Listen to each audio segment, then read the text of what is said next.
കൊള്ളപ്പലിശക്കാരുടെ ഭീഷണിയിൽ വ്യാപാരി ജീവനൊടുക്കിയ സംഭവത്തിൽ ഗുരുവായൂർ സ്വദേശികളായ പ്രഹ്ലേഷ്, ദിവേക് എന്നിവർക്കെതിരെ ആത്മഹത്യാ പ്രേരണാ കുറ്റത്തിന് കേസ്. ഗുരുവായൂർ പോലീസാണ് കേസെടുത്തത്.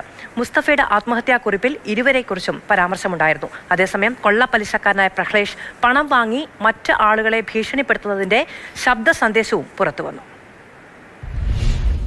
ഗുരുവായൂരിൽ വ്യാപാരിയുടെ ആത്മഹത്യയ്ക്ക് കാരണക്കാരായ 2 കൊള്ളപ്പലിശക്കാർക്കെതിരെ പോലീസ് നടപടി ആരംഭിച്ചിരിക്കുകയാണ്.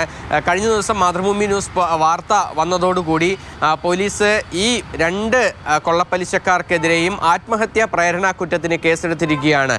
പ്രഹ്ലേഷ് അതുപോലെ തന്നെ ദിവേക് എന്ന് പറഞ്ഞ 2 പേരുടെയും പേരുകൾ എഴുതി വെച്ചായിരുന്നു മുസ്തഫ എന്ന് പറയുന്ന വ്യാപാരി ആത്മഹത്യ ചെയ്തത്. 20% പലിശയും കൂട്ടുപലിശയും ഒക്കെ ചേർത്ത് 6 ലക്ഷം രൂപ വാങ്ങിയ മുസ്തഫയ്ക്ക് 40 ലക്ഷം രൂപയോളം നൽകേണ്ട ഒരു സ്ഥിതിയാണ് ഉണ്ടായത്.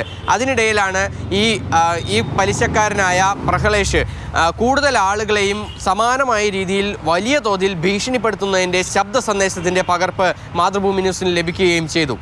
അയറൂവിന്റെ പല്ലവിയിലത്തെ ഫ്ലാറ്റൊക്കെ എനിക്കറിയാം. ഞാൻ അവിടേക്ക് വരൂട്ടാ. വെറുതെ നമ്മൾ തമ്മിൽ വർത്തമാനങ്ങൾ ഉണ്ടാക്കരുത്.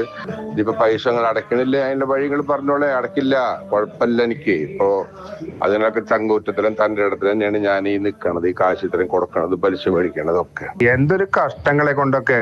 നിങ്ങളൊക്കെ എത്ര ലക്ഷങ്ങൾ വായിൽ പച്ചക്കറി. എന്റെ കല്യാണ ദിവസമായി പോയിന്ന്. 10 ദിവസം ഞാൻ വെയിറ്റ് ചെയ്യും. എന്താ ചെയ്യാൻ പോകണം നിങ്ങൾക്ക് ചിന്തിക്കാൻ പോകേണ്ട അപ്പുറത്ത് പണി ഞാൻ ചെയ്യും മുന്നേ. അത് നിങ്ങൾ കുടുങ്ങി കഴിഞ്ഞിട്ട് പിന്നെ നീ എന്തിൻ്റെ അടുത്ത് വന്ന് പറഞ്ഞ ഒരു കോംപ്രമൈസ്. എനിക്ക് ആ പൈസ പോയിക്കോട്ടെ, 13 ലക്ഷം റുപ്യല്ലേ, ഈ വിഷയമല്ല അതിട്ടാ.